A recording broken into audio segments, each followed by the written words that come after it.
Learn Punjabi with Jagjit sir इस channel which आप सब का एक बार फिर स्वागत है। इस तो पहला वीडियो आप जी देखो, मैं आपको बेनती करता हाँ कि नवीं वीडियो समय सिर प्राप्त करने लिए साडे चैनल को सबसक्राइब करो, नाल ही बैल आइकॉन के बटन को दबाओ। जेकर यह वीडियो आपको पसंद आए तो लाइक करो तो इस वीडियो को होरां नाल वध तों वध शेयर करो। Learn Punjabi with Jagjit sir इस चैनल ते अज फिर असी एक नवी वीडियो लैके आप दे रूबरू पेश होए हाँ। इस वीडियो विच वो कंटेंट है समग्री है जिस विच दिल्ली यानी CBSE दिल्ली बोर्ड दे विच जो प्रैसी रचना है, संखेप रचना वो किस तरह करनी है। पंजाब बोर्ड विच भी जो अलग अलग जमातां विच जो प्रैसी यानी संखेप रचना किमें करनी है, इस टॉपिक ते विशेष नंबर यानी ज़्यादा नंबर आम नंबरों तो ज़्यादा नंबरों वाली रचना होंदी है। असी इस विषय को अपना अज आधार बना रहे हैं, जिस विच असीं दसांगे भी पंजाबी पढ़न वाले बच्चे यह जो विशेष नंबरों वाला यानी मैक्सिमम नंबर वाला जो टॉपिक है, एक तो होंदे ऐसे अच्छे नंबर आ जाते हैं, लैटर है अच्छे नंबर आ जाते हैं, रिपोर्ट है वो अच्छे नंबर आ जाते हैं। इस तरह जो प्रैसी रचना है, जो संखेप रचना है, उस भी बच्चों के चंगे नंबर आते हैं। जो असीं दिल्ली बोर्ड की गल करते हैं, CBSE की गल करते हैं, 12वीं जमात की गल करते हैं, सानूं पता लगता है भी 8 नंबरों की प्रैसी है और 8 नंबर 100 नंबर या 80 नंबरों बहुत वड्डी गेम, बहुत वड्डी खेड होंदी है। इस करके असीं इसनूं जिहड़ा है ना वो सीरियसली लवांगे। आम तौर पर जो बच्चे प्रैसी रचना करते यानी संखेप रचना करते पेपरों में, तो अपने वालों किसी पैरे दे किस यानी पैरे दे किसी भी अंग नूं लाइनां लैके बिना उस विच कोई हेर फेर किए यानी फेर बदल किए संखेप किए इन बिन लिख देंगे ने। और अध्यापक भी अपनी मजबूरी बस उसके नंबर जोड़े है ना वो 8 विचों 5 4 7 इस तरह नंबर सहजे दे जाते हैं। परंतु यह प्रैसी रचना संखेप रचना एक ऐसी कला है जिसने कि साडे नंबरों तो इलावा साडे साहित्य रचना के शौक विच भी बहुत ज़्यादा हिस्सा पाना। इस करके सही प्रैसी करनी किस तरह है और प्रैसी के नेम किहड़े ने, असी उस बारे गल करते हैं। इस बारे सानू यह पता होना चाहिए है कि संखेप रचना कहते किसनों ने। कोई भी पैराग्राफ है, कोई भी जो मूल रचना जो सानू दी गई है एग्जाम विच प्रश्न पत्र विच, उसनों पढ़ना फिर उसनों संखेप यानी 1/3 करके लिखना। यानी जो मान लो फॉर एग्जाम्पल 99 या 100 ने उसनों 33 शब्दों विच संखेप कर देना।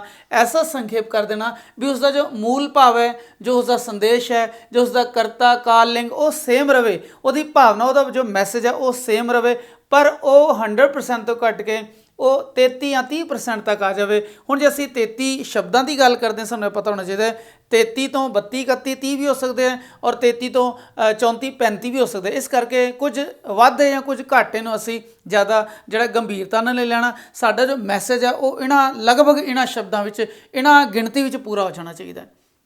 संखेप रचना नूं पढ़ के जो उसकी मूल रचना जो वड्डा पैरा सी, जो वड्डी रचना सी, उसनूं पढ़न दी फिर लोड़ नहीं रहिंदी, क्योंकि जो गल्लां जो मैसेज जो भाव वड्डे पैरे विच ने वही सानूं संखेप करके छोटे पैरे विच उपलब्ध हो जाते हैं, मुहैया हो जाते हैं। इस करके सानूं वड्डी मूल रचना पढ़न की लोड़ नहीं पैंदी। हुण इसकी आधुनिक समय विच बहुत लोड़ है, इस नाल समय की बचत हो जाती है। होर की लाभ ने असीं इस बारे भी चर्चा कर रहे हैं। सब तो वड्डी गल है इसके अंक, इसके कितने मार्क्स दिते जाते हैं। जो असीं CBSE की गल करते हैं 12वीं जमात में 8 नंबरों की है, 1 + 7 1 नंबर की है। जो असीं मूल पैरा या दिता गया पैरा पढ़ते हैं, एक रीडिंग तो बाद सानूं यह पता लगता है भी उस की पूछा गया, उसका टॉपिक की है, उस टॉपिक नूं असीं सिरलेख विच बन्नना है, उस सिरलेख का 1 नंबर तुहाडा पूरा है। उस तो बाद जो संखेप रचना की कला है तुहानूं उसके 7 नंबर मिलते हैं और यह जो नंबर ने पूरे 8 के 8 भी उपलब्ध हो जाते हैं। 1 नंबर सिरलेख का, और जो तुसीं पूरे तरीके नाल कीती है, गिणती की है, गिणती तो बाद 3 नाल डिवाइड किया, और जे उहदे जो बने हुए शब्द ने जे उन्हां दी गिणती एग्जैक्ट 1/3 बनती है, तो पूरे के पूरे 8 नंबर बड़े आसानी नाल मिलणगे। हुण असीं गल करते हैं भी जो प्रैसी है, जो संखेप रचना है, उसकी विशेषता की होंदी है। सब तो वड्डी विशेषता है वह गुंदवापन। यह मतलब है जो भी घटनाक्रम, जो भी गल मूल पैरे विच या प्रश्न च सी, वो सारी गुंद के उसनूं प्रिसाइज करके छोटा करके उसनूं गुंदवापन दिता जाता है। यह सरल होंदी है और इस विच पूरा जो भाव है, पूरा जो मैसेज है वो बड़ा स्पष्ट होंदा है। इस करके जो प्रैसी है, जो संखेप रचना है, यह विशेषता बन जाती है। इस विच शब्दावली अपनी होंदी है, उस भावों च कोई फेरबदल नहीं करना, और तरतीब जी है वही होंगी। जो तरतीब जो सीक्वेंस साडे मूल पैरे विच है, साडे प्रश्न पत्र विच है, तरतीब वही रहेगी।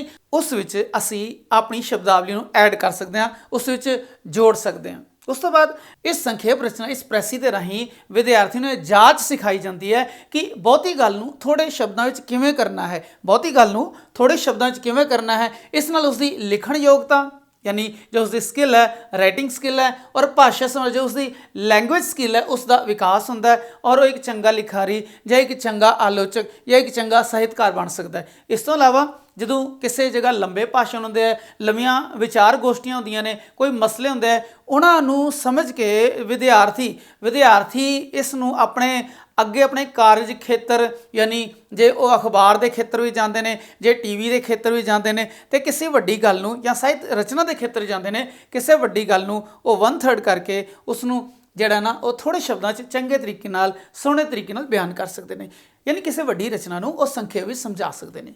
ਇਸ ਨਾਲ ਸੰਖੇਪ ਰਚਨਾ ਨਾਲ ਵਿਦਿਆਰਥੀ ਜਾਂ ਪਾਠਕ ਦੀ ਰੁਚੀ ਕਾਇਮ ਰਹਿੰਦੀ ਹੈ। ਇਸ ਦੇ ਲਾਭ ਕੀ ਨੇ? ਜਿੱਦਾਂ ਅਸੀਂ ਉੱਪਰ ਲਾਭ ਦੱਸ ਆਏ ਹਾਂ ਵੀ ਇਸ ਵਿੱਚ ਸਮੇਂ ਔਰ ਮਿਹਨਤ ਦਾ ਬਚਾਅ ਹੁੰਦਾ ਹੈ। ਜੇ ਕਿਸੇ ਬੰਦੇ ਨੇ ਪੂਰੀ ਜਿਹੜੀ ਕਹਾਣੀ ਪੜ੍ਹਨੀ ਹੈ, ਪੂਰਾ ਪੈਰਾ, ਪੂਰਾ ਨਿਬੰਧ ਪੜ੍ਹਨਾ ਹੈ, ਜੇ ਪੂਰੇ ਨਿਬੰਧ ਦੀ ਥਾਂ ਪੂਰੇ ਪੈਰੇ ਜਾਂ ਕਹਾਣੀ ਦੀ ਥਾਂ ਉਸ ਨੂੰ 1/3 ਕਰਕੇ ਪ੍ਰਸਾਈਜ਼ ਕਰਕੇ ਉਸ ਨੂੰ ਦੇ ਦਿੱਤਾ ਜਾਂਦਾ ਹੈ, ਤੇ ਇਸ ਨਾਲ ਉਸਦੇ ਮਿਹਨਤ ਔਰ ਸਮੇਂ ਦਾ ਬਚਾਅ ਹੁੰਦਾ ਹੈ। दूसरा विद्यार्थियों की जिदा असीं गल कीती संखेपण योग्यता का विकास होंदा भी किसी वड्डी गल नूं अपने चंगे शब्दों विच चंगी शब्द निपुणता विच लिया के किसी वड्डी गल नूं संखेप करदे यानी संखेपण कर दिंदे, उस योग्यता का उस स्किल का विकास होंदा है। और जो लम्मे पाठ ने, लम्मे पैरे ने और जो लम्मे लेख ने उसका भाव समझण विच और उसनूं प्रस्तुत उसनूं पेश करन विच बड़ी आसानी हो जाती है। यह इसका लाभ। दूजा लाभ है कि इस दे अभ्यास नाल जो विद्यार्थियों विच या जदों विद्यार्थी अपने जीवन काल विच कोई साहित्यक रचना वाल रुचित हुंदे तो उन्हां विच सिरजनात्मक लेखन की रुचि जागृत हो जाती है, उन्हां नूं लिखण की जाच आ जाती है। इस करके जो संखेप रचना जो प्रैसी लेखन है, प्रैसी रचना करना है, उस नाल जो है ना विद्यार्थियों को समय की बचत होती है, मेहनत की बचत होती है, संखेपण योग्यता का विकास होता है। इस तो इलावा उसके अभ्यास नाल उन्हां दी जो सिरजनात्मक जो उन्हां दी क्रिएटिविटी है वो वधदी है, यह रुचि जागृत होती है। हुण प्रश्न होंदा है भी संखेप रचना कीती किदां जावे, प्रैसी दे करन दी विधि किहड़ी है? सिंपल जी गल है भी प्रैसी का मतलब है जिद्दां असीं पहले गल कीती भी किसी पैरे नूं 1/3 कर लेना, मान लो 100 ने 33 विच लैके आना उसनूं। लो जी इसकी विधि की है भी सब तो पहले जो मूल पैरा दिता होया है, जो रचना दी है तुहाडे प्रश्न पत्र विच, उस प्रश्न पत्र के मूल पैरे नूं जां रचना नूं गौर नाल पढ़ना।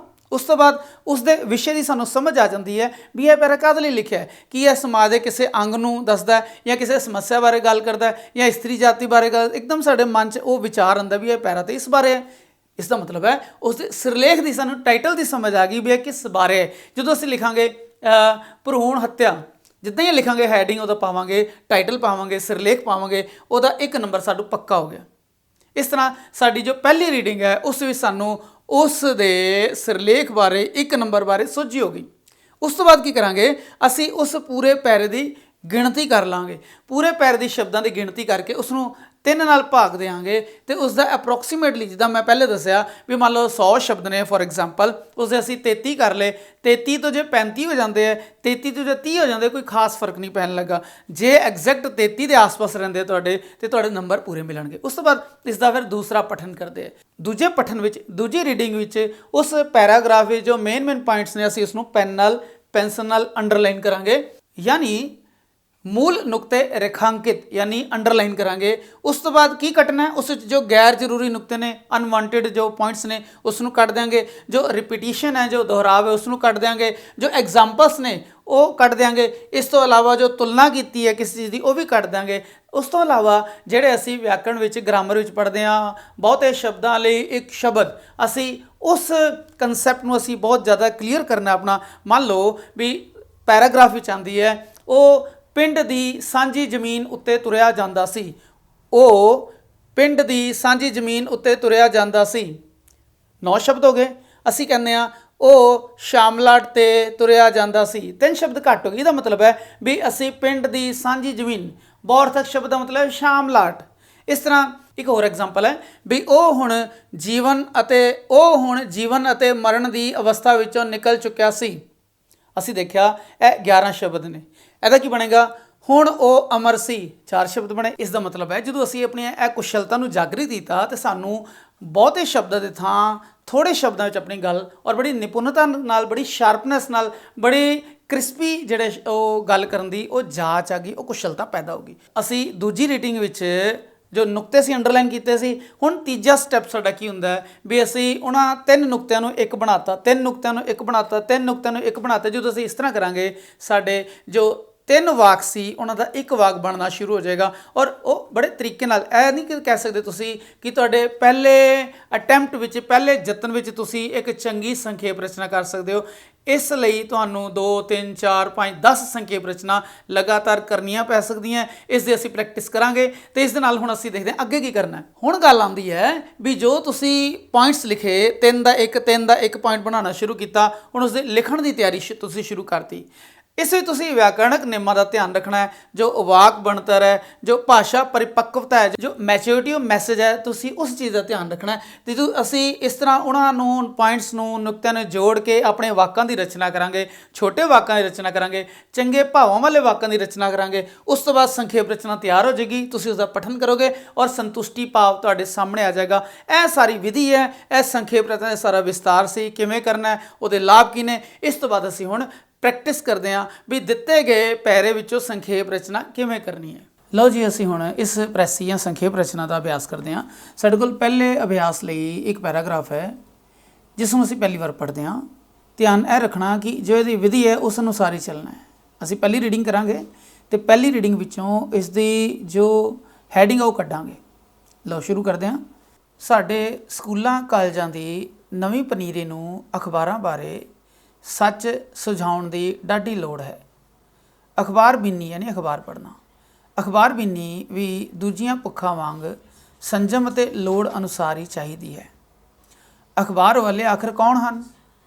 ਟੀਸੀ ਉੱਤੇ ਇਹਨਾਂ ਦਾ ਧਨੀ ਮਾਲਕ ਹੈ ਜੋ ਇਹਨਾਂ ਦੇ ਚਲਾਉਣ ਲਈ ਸਰਮਾਇਆਰੀ ਪੂੰਜੀ ਯਾਨੀ ਪੈਸਾ ਸਰਮਾਇਆ ਦਿੰਦਾ ਹੈ। ਉਹ ਮਨੁੱਖ ਹੈ, ਦੇਵਤਾ ਨਹੀਂ। ਉਸਨੇ ਵੇਖਣਾ ਹੈ ਕਿ ਅਖਬਾਰ ਵਿਕਦਾ ਕਿਵੇਂ ਹੈ ਅਤੇ ਉਸ ਦੇ ਸਰਮਾਏ ਯਾਨੀ ਪੈਸੇ ਨੂੰ ਛੇਤੀ ਦੁੱਗਣਾ ਚੌਗਣਾ ਕਿਵੇਂ ਕੀਤਾ ਜਾ ਸਕਦਾ ਹੈ। ਉਸ ਦੇ ਹੱਥ ਤਾਕਤ ਹੈ। ਜਨਤਾ ਦੇ ਅੱਖਾਂ ਤੇ ਕੰਨਾਂ ਵਿੱਚ ਜੋ ਚਾਹੇ, ਜਿਵੇਂ ਚਾਹੇ, ਜਿਸ ਰੰਗ ਵਿੱਚ ਚਾਹੇ ਪੇਸ਼ ਕਰਾਉਂਦਾ ਹੈ। ਅੱਗੋਂ ਉਸ ਨੂੰ ਵਰਤਣ ਵਾਲੇ ਸਿਆਸੀ ਮੱਲ ਯਾਨੀ ਸਿਆਸੀ ਪਹਿਲਵਾਨ ਯਾਨੀ ਜੋ ਪੋਲੀਟੀਕਲ ਲੋਕ ਨੇ, ਹਕੂਮਤਾਂ, ਵੱਡੇ ਸੌਦਾਗਰ, ਜਿਨ੍ਹਾਂ ਦੇ ਹੱਥ ਇਸ ਪੂੰਜੀ ਮਾਲਕ ਦੇ ਕੰਨ ਮਰੋੜਨ ਦੀ ਤਾਕਤ ਹੁੰਦੀ, ਯਾਨੀ ਅਖਬਾਰਾਂ ਵਾਲੇ ਇਹਨਾਂ ਸਿਆਸੀ ਲੋਕਾਂ ਦੇ, ਪੋਲੀਟੀਸ਼ੀਅਨਾਂ ਦੇ, ਹਕੂਮਤਾਂ ਦੇ ਅੰਡਰ ਹੁੰਦੇ। ਅਖਬਾਰਾਂ ਨੂੰ ਲਿਖਣ ਵਾਲੇ ਚਿੱਟੇ ਨੂੰ ਕਾਲਾ ਅਤੇ ਕਾਲੇ ਨੂੰ ਚਿੱਟਾ ਲਿਖਦੇ ਹਨ। ਲਿਖਣ ਵਾਲੇ ਜਿੰਨੇ ਚਾਹੋ ਤਨਖਾਹ ਉੱਤੇ ਲੱਭ ਜਾਂਦੇ ਹਨ। ਸੋ ਸਮਝਣ ਦੀ ਲੋੜ ਹੈ ਕਿ ਅਖਬਾਰਾਂ ਪੜ੍ਹਨ ਦਾ ਲਾਭ ਵੀ ਹੋ ਸਕਦਾ ਹੈ ਅਤੇ ਕੁਲਾਭ ਵੀ ਯਾਨੀ ਹਾਨੀ ਵੀ, ਗੁਣ ਵੀ ਔਗਣ ਵੀ। ਇਹ ਪਾਠਕਾਂ ਉੱਤੇ ਨਿਰਭਰ ਹੈ ਕਿ ਉਹਨਾਂ ਵਿੱਚ ਦੁੱਧ ਪਾਣੀ ਨੂੰ ਵੱਖ ਕਰਨ ਦੀ ਖੇਚਲ, ਸਮਾਂ ਤੇ ਬੁੱਧੀ ਹੈ ਜਾਂ ਨਹੀਂ। ਅਸੀਂ ਵੇਖਿਆ ਪਹਿਲੀ ਰੀਡਿੰਗ ਵਿੱਚ ਵੀ ਇਹ ਸ਼ਬਦ ਅਖਬਾਰਾਂ ਬਾਰੇ ਹੈ।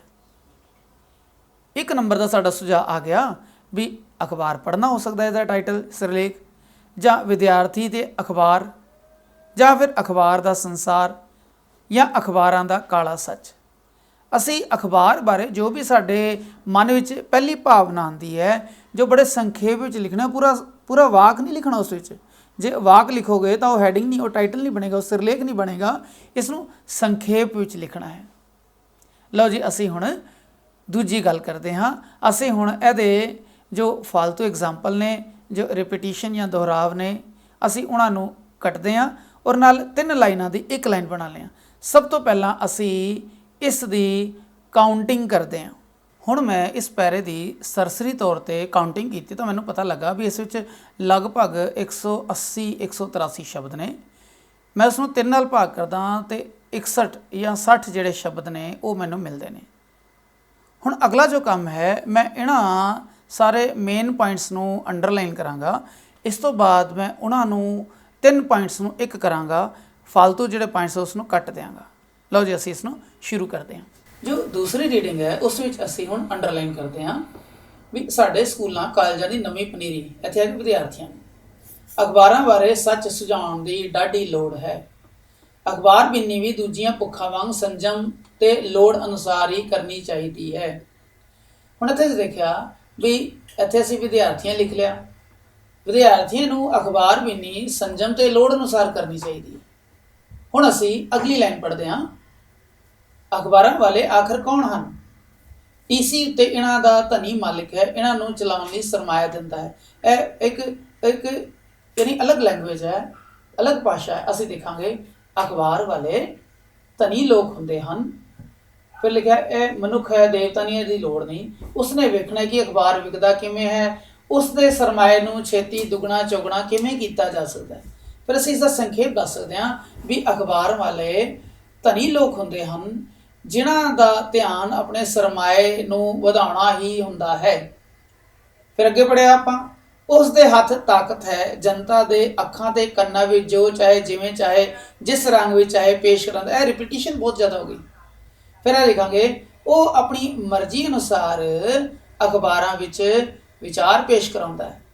ਅੱਗੇ ਲਿਖਿਆ ਉਸ ਨੂੰ ਵਰਤਣ ਵਾਲੇ ਸਿਆਸੀ ਮੱਲ, ਹਕੂਮਤਾਂ, ਵੱਡੇ ਸੌਦਾਗਰ ਜਿਨ੍ਹਾਂ ਦੇ ਹੱਥ ਇਸ ਪੂੰਜੀ ਮਾਲਕ ਦੇ ਕੰਨ ਮਰੋੜਨ ਦੀ ਤਾਕਤ ਹੁੰਦੀ ਹੈ। ਇੱਥੇ ਦੇ ਅਸੀਂ ਲਿਖਾਂਗੇ ਵੀ ਇਹ ਅਖਬਾਰਾਂ ਵਾਲੇ ਸਿਆਸੀ ਲੋਕਾਂ, ਹਕੂਮਤਾਂ ਔਰ ਵੱਡੇ ਸੌਦਾਗਰਾਂ ਦੇ ਅਧੀਨ ਹੁੰਦੇ ਹਨ। ਅਖਬਾਰਾਂ ਨੂੰ ਲਿਖਣ ਵਾਲੇ ਚਿੱਟੇ ਨੂੰ ਕਾਲਾ ਤੇ ਕਾਲੇ ਨੂੰ ਚਿੱਟਾ, ਇਹਨੇ ਆਪਣੀ ਮਰਜ਼ੀ ਅਨੁਸਾਰ ਕਿਸੇ ਖਬਰ ਨੂੰ ਰੰਗ ਦਿੰਦੇ ਹਨ। ਲਿਖਣ ਵਾਲੇ ਜਿੰਨੇ ਚਾਹੋ ਤਨਖਾਹ ਉੱਤੇ ਲੱਭ ਲੈਂਦੇ ਨੇ। ਇਹਨੂੰ ਅਸੀਂ ਪਹਿਲੇ ਵੀ ਲਗਾ ਸਕਦੇ ਹਾਂ ਵੀ ਤਨਖਾਹ ਉੱਤੇ ਲੱਭ ਜਾਣ ਵਾਲੇ ਲੋਕ ਅਖਬਾਰਾਂ ਨੂੰ ਮਨ ਮਰਜ਼ੀ ਅਨੁਸਾਰ ਖਬਰਾਂ ਪੇਸ਼ ਕਰਦੇ ਹਨ। ਫਿਰ ਅੱਗੇ ਪੜ੍ਹਦੇ ਹਾਂ। ਸੋ ਸਮਝਣ ਦੀ ਲੋੜ ਹੈ, ਅਖਬਾਰ ਪੜ੍ਹਨ ਦਾ ਲਾਭ ਵੀ ਹੈ ਤੇ ਕੁਲਾਭ ਵੀ, ਗੁਣ ਵੀ ਤੇ ਔਗੁਣ ਵੀ। ਇਹ ਪਾਠਕਾਂ ਉੱਤੇ ਨਿਰਭਰ ਹੈ ਕਿ ਉਹਨਾਂ ਵਿੱਚ ਦੁੱਧ ਪਾਣੀ ਨੂੰ ਵੱਖ ਕਰਨ ਦੀ ਖੇਚਲ, ਸਮਾਂ ਤੇ ਬੁੱਧੀ ਹੈ ਜਾਂ ਨਹੀਂ। ਇੱਥੇ ਲਿਖ ਸਕਦੇ ਹਾਂ ਅਖਬਾਰਾਂ ਦੇ ਪਾਠਕਾਂ ਵਿੱਚ ਸੱਚ ਨੂੰ ਪਛਾਣਨ ਦੀ ਬੁੱਧੀ ਜਾਂ ਵਿਵੇਕ ਹੋਣਾ ਚਾਹੀਦਾ ਹੈ। ਹੁਣ ਅਸੀਂ ਇਸ ਨੂੰ ਦੁਬਾਰਾ ਲਿਖਦੇ ਹਾਂ, ਫਿਰ ਅਸੀਂ ਸ਼ਬਦਾਂ ਦੀ ਕਾਊਂਟਿੰਗ ਕਰਦੇ ਹਾਂ। ਹੁਣ ਅਸੀਂ ਜੋ ਉੱਪਰ ਅੰਡਰਲਾਈਨ ਕੀਤੇ ਸੀ, ਰੇਖਾਂਕਿਤ ਕੀਤੇ ਸੀ, ਅਸੀਂ ਉਹਨਾਂ ਵਿੱਚੋਂ ਕਿਸ ਤਰ੍ਹਾਂ ਸੰਖੇਪ ਰਚਨਾ ਕਰਨੀ ਹੈ ਉਹ ਦੇਖਦੇ। 180 ਸ਼ਬਦ ਹੈ, 3 ਨਾਲ ਭਾਗ ਕਰਨਾ ਹੈ, 60 ਸ਼ਬਦ ਹੋਣੇ ਚਾਹੀਦੇ ਹੈ, ਲਗਭਗ 60 ਤੋਂ 2 ਘੱਟ 2 ਵੱਧ ਵੀ ਹੋ ਸਕਦੇ ਹੈ। ਹੁਣ ਅਸੀਂ ਦੇਖਿਆ ਵੀ ਉੱਪਰਲੇ 5 ਦੇ ਆਧਾਰ ਤੇ ਅਸੀਂ ਸੈਂਟੈਂਸ ਯਾਨੀ ਵਾਕ ਬਣਾਏ। ਵਿਦਿਆਰਥੀਆਂ ਨੂੰ ਅਖਬਾਰ ਦੀ ਵਰਤੋਂ ਸੰਜਮ ਤੇ ਲੋੜ ਅਨੁਸਾਰ ਕਰਨੀ ਚਾਹੀਦੀ ਹੈ। ਧਨੀ ਮਾਲਕ ਸਾਹਮਣੇ ਅਖਬਾਰ ਨਾਲ ਵੱਧ ਤੋਂ ਵੱਧ ਪੈਸਾ ਕਮਾਉਣਾ ਹੁੰਦਾ ਹੈ। ਉਸ ਉੱਤੇ ਸਿਆਸੀ ਅਤੇ ਵਪਾਰਕ ਦਬਾਅ ਵੀ ਪੈਂਦਾ ਹੈ। ਸੱਚ ਨੂੰ ਝੂਠ ਬਣਾ ਕੇ ਲਿਖਣ ਵਾਲੇ ਵੀ ਤਨਖਾਹ ਉੱਤੇ ਬਹੁਤ ਲੱਭ ਜਾਂਦੇ ਹਨ। ਸੋ ਜਾਂ ਫਿਰ ਇਸ ਲਈ ਅਖਬਾਰ ਦੇ ਪਾਠਕ ਕੋਲ ਝੂਠ ਅਤੇ ਸੱਚ ਨੂੰ ਨਿਤਾਰਨ ਦੀ ਬੌਧਿਕ ਸਮਰੱਥਾ ਹੋਣੀ ਚਾਹੀਦੀ ਹੈ। ਜਦੋਂ ਮੈਂ ਇਹਦੀ ਗਿਣਤੀ ਕਰਦਾ ਹਾਂ ਤਾਂ ਮੈਨੂੰ ਪਤਾ ਲੱਗਾ ਕਿ ਇਹਦੀ ਜੋ ਗਿਣਤੀ ਮੇਰੇ ਕੋਲ ਪੈਂਦੀ ਹੈ ਉਹ 64 ਹੈ। ਅਸੀਂ ਦੇਖਿਆ ਵੀ ਉੱਤੇ ਸਾਡੇ ਕੋਲ 60 ਸ਼ਬਦ ਦੇ ਆਸ-ਪਾਸ ਹੋਣੇ ਚਾਹੀਦੇ, 64 ਵੀ ਠੀਕ ਹੈ, ਪਰੰਤੂ ਹੁਣ ਇਸ ਵਿੱਚ ਮੈਂ ਕੁਝ ਕਟਿੰਗ ਕਰਾਂਗਾ ਤਾਂ ਕਿ ਮੇਰੀ ਲੋੜ ਅਨੁਸਾਰ 60 ਸ਼ਬਦਾਂ ਦੇ ਆਸ-ਪਾਸ ਹੋ ਜਾਵੇ। 4 ਸ਼ਬਦ ਨੇ, ਠੀਕ ਹੈ, ਪਰੰਤੂ ਫਿਰ ਵੀ ਐਗਜ਼ੈਕਟ ਕਰਾਂਗੇ ਤਾਂ ਪੂਰੇ ਨੰਬਰ ਮਿਲਣਗੇ। ਵਿਦਿਆਰਥੀਆਂ ਨੂੰ ਅਖਬਾਰ ਦੀ ਵਰਤੋਂ ਸੰਜਮ ਨਾਲ ਕਰਨੀ ਚਾਹੀਦੀ ਹੈ। ਇੱਥੇ ਮੈਂ ਤੇ ਲੋੜ ਅਨੁਸਾਰ ਇਹਨੂੰ ਜਦੋਂ ਡਿਲੀਟ ਕਰ ਦਿੰਦਾ, ਧਨੀ ਮਾਲਕ ਸਾਹਮਣੇ ਕੇਵਲ ਅਖਬਾਰ ਦਾ ਵਿਕਰੀ ਪੱਖ ਜਾਂ ਮੁਨਾਫਾ ਪੱਖ ਮਹੱਤਵਪੂਰਨ ਹੁੰਦਾ ਹੈ। ਉਸ ਉੱਤੇ ਸਿਆਸੀ ਅਤੇ ਵਪਾਰਕ ਦਬਾਅ ਵੀ ਪੈਂਦਾ ਹੈ। ਸੱਚ ਨੂੰ ਝੂਠ ਬਣਾ ਕੇ ਲਿਖਣ ਵਾਲੇ ਵੀ ਤਨਖਾਹ ਉੱਤੇ ਲੱਭ ਜਾਂਦੇ ਹਨ ਜਾਂ ਬਹੁਤ ਲੱਭ ਜਾਂਦੇ। ਜੇ ਬਹੁਤ ਐਡ ਕਰੋਗੇ ਇੱਕ ਅੱਖਰ, ਇੱਕ ਸ਼ਬਦ ਵੱਧ ਜਾਏਗਾ, ਬਹੁਤ ਹਟਾ ਦੋਗੇ ਤਾਂ ਕੋਈ ਫਰਕ ਨਹੀਂ ਪਏਗਾ, ਪਰੰਤੂ ਇੱਕ ਸ਼ਬਦ ਘੱਟ ਜਾਏਗਾ। ਬਹੁਤ ਲੱਭ ਜਾਂਦੇ ਹਨ। ਸੋ ਜੇ ਸੋ ਨਹੀਂ ਹੈ ਤਾਂ ਇਸ ਲਈ ਅਖਬਾਰ ਦੇ ਪਾਠਕ ਕੋਲ ਝੂਠ ਤੇ ਸੱਚ ਨਿਤਾਰਨ ਦੀ ਬੌਧਿਕ ਸਮਰੱਥਾ ਹੋਣੀ ਚਾਹੀਦੀ। ਜੈਸੇ ਲਿਖਦੇ ਨਾ ਝੂਠ ਤੇ ਸੱਚ ਨੂੰ ਨਿਤਾਰਨ ਦੀ, ਤੇ ਇੱਥੇ ਨੂੰ ਐਡ ਕਰਦੇ ਇੱਕ ਸ਼ਬਦ ਜਿਹੜਾ ਉਹ ਵੱਧ ਜਾਏਗਾ। ਹੁਣ ਅਸੀਂ ਦੇਖਦੇ ਕਿੰਨੇ ਸ਼ਬਦ ਹੋਏ। ਮੈਂ ਦੁਬਾਰਾ ਕਾਊਂਟਿੰਗ ਕਰਦਾ ਤਾਂ ਮੈਨੂੰ ਪਤਾ ਲੱਗਦਾ ਹੈ ਕਿ ਮੇਰੇ ਕੋਲ 60 ਸ਼ਬਦ ਪੂਰੇ ਬਣ ਜਾਂਦੇ ਨੇ।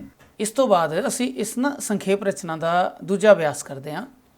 ਜਿਵੇਂ ਪਹਿਲੇ ਦੱਸਿਆ ਸੀ, ਜਦੋਂ ਅਸੀਂ ਪਹਿਲੀ ਰੀਡਿੰਗ ਕਰਦੇ ਹਾਂ ਤਾਂ ਸਾਨੂੰ ਸਿਰਲੇਖ ਪਤਾ ਲੱਗਦਾ ਹੈ। ਪਹਿਲੀ ਰੀਡਿੰਗ ਕਰ ਰਹੇ ਹਾਂ ਆਪਾਂ। ਕਿਰਤ ਕਰਨਾ ਮਨੁੱਖ ਦੇ ਜੀਵਨ ਦਾ ਪ੍ਰਮੁੱਖ ਅੰਗ ਹੈ। ਉਸ ਦੇ ਜੀਵਨ ਦਾ ਬਹੁਤ ਵੱਡਾ ਹਿੱਸਾ ਕੰਮ ਕਰਨ ਵਿੱਚ ਗੁਜ਼ਰਦਾ ਹੈ। ਕੰਮ ਕਰਨਾ ਉਸ ਦੇ ਜੀਵਨ ਦਾ ਵੱਡਾ ਆਹਰ ਹੀ ਨਹੀਂ, ਸਗੋਂ ਵੱਡੀ ਜ਼ਰੂਰਤ ਵੀ ਹੈ। ਉਸ ਦੇ ਜੀਵਨ ਦਾ ਅਧਿਕਤਮ ਯਾਨੀ ਮੈਕਸਿਮਮ ਭਾਗ ਕੰਮ ਅਤੇ ਆਰਾਮ ਵਿੱਚ ਵੰਡਿਆ ਹੋਇਆ ਹੈ। ਆਰਾਮ ਅਤੇ ਵਿਹਲ ਯਾਨੀ ਖਾਲੀ ਦੇ ਸਮੇਂ ਵੀ ਅਸੀਂ ਕੰਮ ਕਰਦੇ ਹਾਂ। ਕੇਵਲ ਪੂਰਨ ਆਰਾਮ ਤੇ ਨੀਂਦਰ ਦੀ ਹਾਲਤ ਵਿੱਚ ਸਾਨੂੰ ਕੋਈ ਕੰਮ ਨਹੀਂ ਕਰਨਾ ਪੈਂਦਾ। ਜਰਾ ਗੌਰ ਨਾਲ ਵੇਖਿਆ ਜਾਵੇ ਤਾਂ ਕੰਮ ਕਰਨਾ ਹੀ ਜ਼ਿੰਦਗੀ ਹੈ। ਅਰਥਾਤ ਗਤੀ ਤੇ ਹਰਕਤ ਹੀ ਜੀਵਨ ਦਾ ਚਿੰਨ੍ਹ ਹੈ। ਬੇਹਰਕਤ ਪਦਾਰਥ ਯਾਨੀ ਨਾਨ ਲਿਵਿੰਗ ਪਦਾਰਥ ਅਤੇ ਨਿਰਜਿੰਦ ਮਾਦਾ ਯਾਨੀ ਪਦਾਰਥ ਵਿੱਚ ਜੀਵਨ ਨਹੀਂ ਗਿਣਿਆ ਜਾ ਸਕਦਾ। ਮਨੁੱਖੀ ਜੀਵਨ ਦੀ ਗਤੀਸ਼ੀਲਤਾ ਕੰਮਾਂ ਕਾਜਾਂ ਨਾਲ ਓਤ-ਪੋਤ ਹੈ ਅਤੇ ਇਹੀ ਉਸ ਦੀ ਪ੍ਰਗਤੀ ਦੇ ਪ੍ਰਤੀਕ ਤੇ ਪ੍ਰਮਾਣ ਹਨ। ਜਦੋਂ ਅਸੀਂ ਇਸ ਪੈਰਾਗ੍ਰਾਫ ਵਿੱਚ ਸ਼ਬਦਾਂ ਦੀ ਗਿਣਤੀ ਕੀਤੀ, ਕਾਊਂਟਿੰਗ ਕੀਤੀ, ਸਾਨੂੰ ਪਤਾ ਲੱਗਾ ਕਿ ਇਹ ਲਗਭਗ 120 ਨੇ। ਅਸੀਂ 120 ਨੂੰ 3 ਨਾਲ ਡਿਵਾਈਡ ਕੀਤਾ, ਭਾਗ ਕੀਤਾ, ਸਾਡੇ ਕੋਲ 40 ਸ਼ਬਦ ਬਣੇ। ਸਾਨੂੰ ਇਸ ਪਹਿਲੀ ਰੀਡਿੰਗ ਤੋਂ ਪਤਾ ਲੱਗਾ ਕਿ ਇਹ ਜੋ ਪੈਰਾਗ੍ਰਾਫ ਅਸੀਂ ਪੜ੍ਹਿਆ ਇਸ ਵਿੱਚ ਮਨੁੱਖੀ ਜੀਵਨ ਅਤੇ ਕੰਮ ਇਹ ਟੌਪਿਕ ਹੋ ਸਕਦਾ ਹੈ, ਸਿਰਲੇਖ ਹੋ ਸਕਦਾ ਹੈ, ਹੈਡਿੰਗ ਹੋ ਸਕਦਾ ਹੈ, ਟਾਈਟਲ ਹੋ ਸਕਦਾ ਹੈ, ਜਾਂ ਫਿਰ ਕਿਰਤ ਦਾ ਮਹੱਤਵ ਟਾਈਟਲ ਹੋ ਸਕਦਾ ਹੈ, ਜਾਂ ਜੀਵਨ ਦੀ ਗਤੀਸ਼ੀਲਤਾ, ਜਾਂ ਫਿਰ ਕਿਰਤ ਅਤੇ ਪ੍ਰਗਤੀ। ਇਸ ਤਰ੍ਹਾਂ ਜੋ ਵੀ ਸਾਡੇ ਮਨ ਨੂੰ ਸਹੀ ਲੱਗਦਾ। ਉਹ ਪਹਿਲੇ ਵੀ ਦੱਸਿਆ ਸੀ ਕਿ ਪੂਰਾ ਵਾਕ ਵਿੱਚ ਜੋ ਸਿਰਲੇਖ ਹੈ, ਜੋ ਹੈਡਿੰਗ ਹੈ, ਟਾਈਟਲ, ਉਹ ਨਹੀਂ ਹੁੰਦਾ। ਅਸੀਂ ਇਹਨਾਂ ਵਿੱਚੋਂ ਕੋਈ ਵੀ ਅਪਣਾ ਸਕਦੇ ਹਾਂ। ਇਸ ਤੋਂ ਇਲਾਵਾ ਜੇ ਤੁਹਾਨੂੰ ਕੋਈ ਸੁਝਦਾ ਹੈ, ਕੋਈ ਅੱਛਾ, ਕੋਈ ਸਮਝਦਾਰ, ਕੋਈ ਸਿਆਣਾ ਟੌਪਿਕ ਸੁਝਦਾ ਹੈ ਤਾਂ ਤੁਸੀਂ ਉਹ ਵੀ ਸਿਰਲੇਖ ਦੇ ਤੌਰ 'ਤੇ ਲੈ ਸਕਦੇ ਹੋ। 1 ਨੰਬਰ ਦਾ ਇਹ ਹੋ ਗਿਆ। ਹੁਣ ਅਸੀਂ ਅੰਡਰਲਾਈਨ ਕਰਨੀ ਸ਼ੁਰੂ ਕੀਤੀ ਵੀ ਕਿਰਤ ਕਰਨਾ ਮਨੁੱਖ ਦੇ ਜੀਵਨ ਦਾ ਪ੍ਰਮੁੱਖ ਅੰਗ ਹੈ। ਇਹ ਬਹੁਤ ਸੋਲਿਡ ਲਾਈਨ ਹੈ ਔਰ ਇਹ ਇਨ ਬਿਨ ਸੇਮ ਟੂ ਸੇਮ ਸਾਡੇ ਉਸ ਪ੍ਰੈਸ ਵਿੱਚ ਆ ਜਾਏਗੀ। ਫਿਰ ਪੜ੍ਹਨਾ ਸ਼ੁਰੂ ਕੀਤਾ। ਉਸ ਦੇ ਜੀਵਨ ਦਾ ਬਹੁਤ ਵੱਡਾ ਹਿੱਸਾ ਕੰਮ ਕਰਨ ਵਿੱਚ ਗੁਜ਼ਰਦਾ ਹੈ ਅਤੇ ਉਸੇ ਗੱਲ ਨੂੰ ਫਿਰ ਦੁਹਰਾਇਆ ਹੀ ਗਿਆ ਹੈ। ਫਿਰ ਅੱਗੇ ਲਿਖਿਆ ਕੰਮ ਕਰਨਾ ਉਸਦੇ ਜੀਵਨ ਦਾ ਵੱਡਾ ਆਹਾਰ ਹੀ ਨਹੀਂ ਸਗੋਂ ਸਭ ਤੋਂ ਵੱਡੀ ਜ਼ਰੂਰਤ ਵੀ ਹੈ। ਅਸੀਂ ਇਹ ਵੀ ਲਿਖ ਸਕਦੇ ਹਾਂ ਵੀ ਕੰਮ ਕਰਨਾ ਮਨੁੱਖ ਦਾ ਜਾਂ ਜੀਵਨ ਦਾ ਵੱਡਾ ਆਹਾਰ ਅਤੇ ਜ਼ਰੂਰਤ ਵੀ ਹੈ। ਅੱਗੇ ਉਸ ਦੇ ਜੀਵਨ ਦਾ ਅਧਿਕਤਮ ਯਾਨੀ ਮੈਕਸਿਮਮ ਭਾਗ ਕੰਮ ਅਤੇ ਆਰਾਮ ਵਿੱਚ ਵੰਡਿਆ ਹੋਇਆ ਹੈ। ਇਹ ਬਹੁਤ ਵੱਡੀ ਲਾਈਨ ਹੋ ਗਈ। ਆਰਾਮ ਅਤੇ ਵਿਹਲ ਦੇ ਸਮੇਂ ਵੀ ਅਸੀਂ ਕੰਮ ਕਰਦੇ ਹਾਂ। ਇਹ ਵੀ ਉਹੀ ਸੇਮ ਗੱਲ ਹੋ ਗਈ। ਕੇਵਲ ਪੂਰਨ ਆਰਾਮ ਤੇ ਨੀਂਦਰ ਦੀ ਹਾਲਤ ਸਾਨੂੰ ਕੋਈ ਕੰਮ ਨਹੀਂ ਕਰਨਾ ਪੈਂਦਾ। ਇਸ ਨੂੰ ਮੈਂ ਲਗਾਤਾਰ ਕੰਟੀਨਿਊ ਇਸ ਕਰਕੇ ਅੰਡਰਲਾਈਨ ਕੀਤਾ ਵੀ ਅਸੀਂ ਇਸ ਦਾ ਤੀਜਾ ਭਾਗ ਤਿਆਰ ਕਰ ਸਕਦੇ ਹਾਂ ਵੀ ਮਨੁੱਖ ਦੇ ਜੀਵਨ ਦਾ ਅਧਿਕਤਮ ਭਾਗ ਕੰਮ ਅਤੇ ਆਰਾਮ ਵਿੱਚ ਵੰਡਿਆ ਹੈ। ਜਾਂ ਇਸ ਤਰ੍ਹਾਂ ਵੀ ਕਰ ਸਕਦੇ ਹਾਂ, ਮਨੁੱਖ ਦੇ ਜੀਵਨ ਵਿੱਚ ਉਹ ਆਰਾਮ ਅਤੇ ਵਿਹਲ ਸਮੇਂ ਕੰਮ ਕਰਦਾ ਹੈ। ਅੱਗੇ ਪੜ੍ਹਦੇ ਹਾਂ। ਜਰਾ ਗੌਰ ਨਾਲ ਯਾਨੀ ਧਿਆਨ ਨਾਲ ਵੇਖਿਆ ਜਾਵੇ ਤਾਂ ਕੰਮ ਕਰਨਾ ਹੀ ਜ਼ਿੰਦਗੀ, ਇੱਥੇ ਲਿਖਿਆ ਕੰਮ ਕਰਨਾ ਜ਼ਿੰਦਗੀ, ਇਹ ਸੋਲਿਡ ਪੁਆਇੰਟ ਹੈ। ਅਰਥਾਤ ਗਤੀ ਅਤੇ ਹਰਕਤ ਹੀ ਜੀਵਨ ਦਾ ਚਿੰਨ੍ਹ ਹੈ। ਇਹ ਵੀ ਗਤੀ ਅਤੇ ਹਰਕਤ ਹੀ ਜੀਵਨ ਦਾ ਚਿੰਨ੍ਹ ਹੈ, ਇਹ ਵੀ ਸੋਲਿਡ ਪੁਆਇੰਟ। ਅਸੀਂ ਇਹਨੂੰ ਫਿਰ ਅੰਡਰਲਾਈਨ ਕਰ ਲਿਆ। ਫਿਰ ਜਿੱਥੇ ਲਿਖਿਆ ਨਾ ਵੀ ਗਤੀ ਅਤੇ ਹਰਕਤ, ਅੱਗੇ ਲਿਖਿਆ ਬੇਹਰਕਤ ਪਦਾਰਥ ਤੇ ਨਿਰਜਿੰਦ ਮਾਦਾ ਵਿੱਚ ਜੀਵਨ ਨਹੀਂ ਗਿਣਿਆ ਜਾਂਦਾ। ਇਹ ਉਸ ਗਤੀ ਅਤੇ ਹਰਕਤ ਦਾ ਹੀ ਇਹ ਦੂਜਾ ਰੂਪ ਹੈ। ਅਸੀਂ ਇਸ ਨੂੰ ਛੱਡ ਦਿੰਦੇ ਹਾਂ ਜਿਵੇਂ ਕਿ ਅਸੀਂ ਪਹਿਲੇ ਗੱਲ ਕੀਤੀ ਸੀ। ਫਿਰ ਮਨੁੱਖੀ ਜੀਵਨ ਦੀ ਗਤੀਸ਼ੀਲਤਾ ਕੰਮਾਂ ਕਾਜਾਂ ਨਾਲ ਓਤ-ਪੋਤ ਹੈ। ਇਹ ਰਿਪੀਟ ਵੀ ਹੋ ਗਿਆ ਕਿਉਂਕਿ ਉੱਤੇ ਵੀ ਗਤੀਸ਼ੀਲਤਾ ਦੀ ਗੱਲ ਹੈ। ਫਿਰ ਲਿਖਿਆ ਇਹੀ ਉਸ ਦੀ ਪ੍ਰਗਤੀ ਦੇ ਪ੍ਰਤੀਕ ਤੇ ਪ੍ਰਮਾਣ ਹਨ। ਇਹ ਸੋਲਿਡ ਪੁਆਇੰਟ ਹੈ, ਪ੍ਰਗਤੀ ਤੇ ਪ੍ਰਤੀਕ ਦੇ ਪ੍ਰਮਾਣ। ਹੁਣ ਅਸੀਂ ਅੰਡਰਲਾਈਨ ਕੀਤੇ ਹੋਏ ਪੈਰਾਗ੍ਰਾਫ ਤੋਂ ਛਾਂਟ ਕੇ ਉਹਨਾਂ ਪੁਆਇੰਟਸ ਨੂੰ ਮਰਜ ਕਰਦੇ ਯਾਨੀ ਮਿਲਾਉਂਦੇ ਹੋਏ ਅਸੀਂ ਇਹ ਵਾਲਾ ਇੱਕ ਪੈਰਾ ਤਿਆਰ ਕੀਤਾ, ਪ੍ਰੈਸੀ ਤਿਆਰ ਕੀਤੀ, ਜਿਸ ਦੇ ਅਸੀਂ ਗਿਣਤੀ ਵਿੱਚ 46 ਸ਼ਬਦ ਕੱਢੇ। ਅਸੀਂ ਉੱਪਰ ਵੇਖਿਆ ਸੀ ਕਿ 120 ਸ਼ਬਦਾਂ ਨੂੰ 3 ਨਾਲ ਭਾਗ ਕਰਾਂਗੇ ਤੇ 40 ਸ਼ਬਦ ਆਉਣਗੇ। ਇੱਥੇ ਸਾਡੇ ਵੱਧ ਗਏ 46 ਯਾਨੀ 6 ਉੱਪਰ ਹੋ ਗਏ। ਹੁਣ ਬਣਿਆ ਕਿ ਸਾਡੇ ਰਫ ਪ੍ਰੈਸੀ ਵਿੱਚ ਕਿਰਤ ਮਨੁੱਖੀ ਜੀਵਨ ਦਾ ਮੁੱਖ ਅੰਗ ਹੈ। ਉਸ ਵਿੱਚੋਂ ਅਸੀਂ ਇੱਕ ਛੋਟਾ ਭਾਗ ਕੱਢ ਲਿਆ। ਫਿਰ ਅਸੀਂ ਦੇਖਿਆ ਮਨੁੱਖੀ ਜੀਵਨ ਦਾ ਵੱਡਾ ਭਾਗ, ਵੱਡੇ ਭਾਗ ਜੇ ਅਸੀਂ ਲਿਖ ਸਕਦੇ ਹਾਂ ਸਾਰਾ ਮਨੁੱਖੀ ਜੀਵਨ, ਯਾਨੀ ਮਨੁੱਖੀ ਜੀਵਨ ਦਾ ਵੱਡਾ ਭਾਗ ਦਾ ਮਤਲਬ ਹੈ ਸਾਰਾ ਮਨੁੱਖੀ ਜੀਵਨ। ਇਹਨੂੰ ਅਸੀਂ ਰਿਪਲੇਸ ਕਰ ਸਕਦੇ ਹਾਂ। ਕੰਮ ਅਤੇ ਆਰਾਮ ਵਿੱਚ ਵੰਡਿਆ ਹੋਇਆ ਹੈ। ਆਰਾਮ ਵਿੱਚ ਵੀ ਨੀਂਦਰ ਆਦਿ ਨੂੰ ਛੱਡ ਕੇ ਅਸੀਂ ਕੰਮ ਕਰਦੇ ਹਾਂ। ਜਿੱਦਾਂ ਉੱਪਰ ਉਹਨੂੰ ਛੱਡ ਨਹੀਂ ਸਕਦੇ ਸੀ ਆਪਾਂ, ਯਾਨੀ ਇਸ ਪੁਆਇੰਟ ਨੂੰ ਅਸੀਂ ਛੱਡ ਨਹੀਂ ਸਕਦੇ ਸੀ ਵੀ ਅਸੀਂ ਆਰਾਮ ਵਿੱਚ ਵੀ ਜਿਹੜਾ ਕੰਮ ਕਰਦੇ ਹਾਂ। ਅਸਲ ਵਿੱਚ ਕੰਮ ਹੀ ਮਨੁੱਖ ਦੇ ਜੀਵਨ ਤੇ ਪ੍ਰਗਤੀ ਦਾ ਚਿੰਨ੍ਹ। ਇਹ ਬਹੁਤ ਸੋਲਿਡ ਪੁਆਇੰਟਸ, ਇਸ ਕਰਕੇ ਅਸੀਂ ਇਸ ਨੂੰ ਇਨ ਬਿਨ ਲੈ ਲਿਆ। ਸ਼ਬਦ ਬਣੇ 46। ਫਿਰ ਅਸੀਂ ਕੁਝ ਕੁ ਹੇਰ ਫੇਰ ਕਰਕੇ ਜਾਂ ਕਟਿੰਗ ਕਰਕੇ, ਮੈਨੀਪੂਲੇਸ਼ਨ ਕਰਕੇ ਅਸੀਂ 40 ਸ਼ਬਦਾਂ ਵਿੱਚ ਇਸ ਨੂੰ ਸਮੇਟ ਲਿਆ। ਕਿਰਤ ਮਨੁੱਖੀ ਜੀਵਨ ਦਾ ਮੁੱਖ ਅੰਗ ਹੈ। ਮਨੁੱਖੀ ਜੀਵਨ ਦਾ ਵੱਡਾ ਭਾਗ ਕੰਮ ਅਤੇ ਆਰਾਮ ਵਿੱਚ ਵੰਡਿਆ ਹੋਇਆ ਹੈ। ਅਸੀਂ ਇਸ ਨੂੰ ਛੋਟਾ ਕਰ ਦਿੱਤਾ। ਉੱਤੇ ਲਿਖਿਆ ਸੀ ਆਰਾਮ ਵਿੱਚ ਵੀ ਨੀਂਦਰ ਆਦਿ ਨੂੰ ਛੱਡ ਕੇ ਅਸੀਂ ਕੰਮ ਕਰਦੇ ਹਾਂ। ਅਸੀਂ ਉਹਨੂੰ ਥੋੜਾ ਚੇਂਜ ਕਰਤਾ, ਆਰਾਮ ਵਿੱਚ ਵੀ ਅਸੀਂ ਕੰਮ ਕਰਦੇ ਹਾਂ, ਨੀਂਦਰ ਵਾਲੀ ਗੱਲ ਛੱਡ ਦਿੱਤੀ। ਫਿਰ ਅਸੀਂ ਲਿਖਿਆ ਅਸਲ ਵਿੱਚ ਕੰਮ ਹੀ ਮਨੁੱਖ ਦੇ ਜੀਵਨ ਦੀ ਗਤੀਸ਼ੀਲਤਾ ਤੇ ਪ੍ਰਗਤੀ ਦਾ ਚਿੰਨ੍ਹ ਹੈ। ਜੇ ਤੁਹਾਡੇ ਸ਼ਬਦ ਕੁਝ ਵਾਧੂ ਬਣਦੇ ਤੇ ਅਸਲ ਵਿੱਚ ਜੋ ਸ਼ਬਦ ਹੈ ਇਸ ਨੂੰ ਕੱਟ ਸਕਦੇ, 2 ਸ਼ਬਦ ਤੁਹਾਡੇ ਘੱਟ ਹੋ ਜਾਣਗੇ। ਜੇ ਮੰਨ ਲਓ ਤੁਹਾਡੇ 42 ਜਾਂ 43 ਹੁੰਦੇ ਆ ਤੇ ਮੈਂ ਪਹਿਲੇ ਕਿਹਾ ਸੀ 40 ਸ਼ਬਦਾਂ ਦਾ ਮਤਲਬ 42 ਵੀ ਹੋ ਸਕਦੇ ਆ ਔਰ 1-2 ਘੱਟ ਵੀ ਹੋ ਸਕਦੇ ਆ। ਹੁਣ ਐਗਜ਼ੈਕਟ ਸਾਡੇ ਕੋਲ ਜੋ ਪ੍ਰੈਸੀ ਬਣੀ ਉਹ 40 ਸ਼ਬਦਾਂ ਦੀ 120 ਸ਼ਬਦ ਨੂੰ ਅਸੀਂ 3 ਨਾਲ ਡਿਵਾਈਡ ਕੀਤਾ, 40 ਹੈ ਤੇ ਇਸ ਸਮੇਂ ਐਗਜ਼ੈਕਟ ਇਨ ਬਿਨ ਸਾਡੇ 40 ਸ਼ਬਦਾਂ ਦੀ ਫਾਈਨਲ ਪ੍ਰੈਸੀ ਤਿਆਰ ਹੈ। ਸੋ ਇਸ ਅਭਿਆਸ ਵਿੱਚ ਅਸੀਂ ਦੇਖਿਆ ਵੀ ਅਸੀਂ ਪਹਿਲੇ ਰੀਡਿੰਗ ਕੀਤੀ, ਅੰਡਰਲਾਈਨ ਕੀਤਾ, ਮਰਜਿੰਗ ਕੀਤੀ, ਉਹਨਾਂ ਨੂੰ ਮਿਲਾਇਆ, ਫਿਰ ਸਾਡੇ ਕੋਲ ਸ਼ਬਦਾਂ ਦੀ ਗਿਣਤੀ ਦਾ ਸਵਾਲ ਪੇਸ਼ ਹੁੰਦਾ ਹੈ। ਮੰਨ ਲਓ ਅਸੀਂ 60 ਦਾ ਟਾਰਗੇਟ ਬਣਾਇਆ, 60 ਤੋਂ 64 ਹੋ ਜਾਂਦੇ ਆ, ਇਹ 2 ਘੱਟ ਵੀ ਜਾਂਦੇ, ਕੋਈ ਫਰਕ ਨਹੀਂ ਪੈਂਦਾ। ਪਰ ਇੱਕ ਆਦਰਸ਼ਕ ਜੋ ਪ੍ਰੈਸੀ ਰਚਨਾ ਹੈ, ਜੋ ਸੰਖੇਪ ਰਚਨਾ ਹੈ, ਅਸੀਂ ਐਗਜ਼ੈਕਟ 60 ਸ਼ਬਦਾਂ ਤੇ 180 ਸ਼ਬਦਾਂ ਤੋਂ 60 ਸ਼ਬਦਾਂ ਤੇ ਸਮੇਟ ਦਿੱਤੀ। ਉਸ ਵਿੱਚ ਅਸੀਂ ਦੇਖਿਆ ਵੀ ਸਾਰਾ ਮੈਸੇਜ ਵੀ ਪੂਰਾ ਹੋ ਗਿਆ ਔਰ ਸਾਡੇ ਸ਼ਬਦਾਂ ਦੀ ਗਿਣਤੀ ਵੀ ਪੂਰੀ ਹੋ ਗਈ ਔਰ ਸਾਡਾ ਸਿਰਲੇਖ ਵੀ ਪੂਰਾ ਹੋ ਗਿਆ। ਸਿਰਲੇਖ ਦੇ ਸ਼ਬਦ ਪ੍ਰੈਸੀ ਯਾਨੀ ਸੰਖੇਪ ਰਚਨਾ ਵਿੱਚ ਐਡ ਨਹੀਂ ਮੰਨੇ ਜਾਂਦੇ, ਸਿਰਲੇਖ ਨੂੰ ਅਸੀਂ ਅਲੱਗ ਮੰਨਦੇ ਹਾਂ। ਕੁਝ ਲੋਕ ਸਿਰਲੇਖ ਨੂੰ ਵੀ ਪ੍ਰੈਸੀ ਰਚਨਾ ਦੇ ਅਧੀਨ ਹੀ ਲਿਖਦੇ ਨੇ, ਪਰੰਤੂ ਇੱਥੇ ਜੋ 1 ਨੰਬਰ ਹੈ ਉਹ ਸਿਰਲੇਖ ਦਾ ਹੈ, ਇਸ ਕਰਕੇ ਅਸੀਂ ਇਸ ਨੂੰ ਐਕਸਕਲੂਡ ਕਰਦੇ ਹਾਂ, ਉਸ ਨੂੰ ਇਨਕਲੂਡ ਨਹੀਂ ਕਰਦੇ। ਤੇ ਜੋ ਬਾਕੀ ਪੂਰਾ ਪੈਰਾ ਬਣਦਾ ਅਸੀਂ 1/3 ਜੇ ਹੋ ਸਕੇ ਤਾਂ ਐਗਜ਼ੈਕਟ, ਨਹੀਂ ਤਾਂ 2 ਅੱਖਰ ਘੱਟ ਔਰ ਵੱਧ ਹੋ ਸਕਦੇ ਨੇ। ਇਸ ਤਰ੍ਹਾਂ ਅਸੀਂ ਦੇਖਿਆ ਵੀ ਅਸੀਂ ਪ੍ਰੈਸੀ ਰਚਨਾ ਕਿਵੇਂ ਕਰ ਸਕਦੇ ਹਾਂ, ਕਿਵੇਂ ਕੀਤੀ ਜਾ ਸਕਦੀ ਹੈ। ਇਹ ਵੀਡੀਓ ਤੁਹਾਨੂੰ ਕਿਵੇਂ ਲੱਗੀ, ਇਸ ਨੂੰ ਆਪਣੇ ਸਾਥੀਆਂ ਨਾਲ ਸ਼ੇਅਰ ਕਰਨਾ ਨਾ ਭੁੱਲਣਾ ਔਰ ਨਾਲ ਮੈਨੂੰ ਕਮੈਂਟ ਜ਼ਰੂਰ ਲਿਖਣਾ ਕਿ ਇਸ ਵੀਡੀਓ ਨੇ ਤੁਹਾਡੀ ਕਿੱਥੇ ਤੱਕ ਮਦਦ ਕੀਤੀ। ਇਸ ਵਿੱਚ ਜੇ ਕੋਈ ਕਮੀ ਹੈ ਤਾਂ ਅਸੀਂ ਇਸ ਨੂੰ ਸੁਧਾਰਨ ਦੀ ਕੋਸ਼ਿਸ਼ ਕਰਾਂਗੇ। ਆਪ ਦਾ ਬਹੁਤ ਧੰਨਵਾਦ। ਵਾਹਿਗੁਰੂ ਜੀ ਕਾ ਖਾਲਸਾ, ਵਾਹਿਗੁਰੂ ਜੀ ਕੀ ਫਤਿਹ। ਨਵੀਆਂ ਵੀਡੀਓ ਸਮੇਂ ਸਿਰ ਪ੍ਰਾਪਤ ਕਰਨ ਲਈ ਸਾਡੇ ਚੈਨਲ ਨੂੰ ਸਬਸਕ੍ਰਾਈਬ ਕਰੋ, ਨਾਲ ਹੀ ਬੈਲ ਆਈਕਨ ਦੇ ਬਟਨ ਨੂੰ ਦਬਾਓ। ਜੇਕਰ ਇਹ ਵੀਡੀਓ ਆਪ ਨੂੰ ਪਸੰਦ ਆਏ ਤਾਂ ਲਾਈਕ ਕਰੋ ਤੇ ਇਸ ਵੀਡੀਓ ਨੂੰ ਹੋਰਾਂ ਨਾਲ ਵੱਧ ਤੋਂ ਵੱਧ ਸ਼ੇਅਰ ਕਰੋ।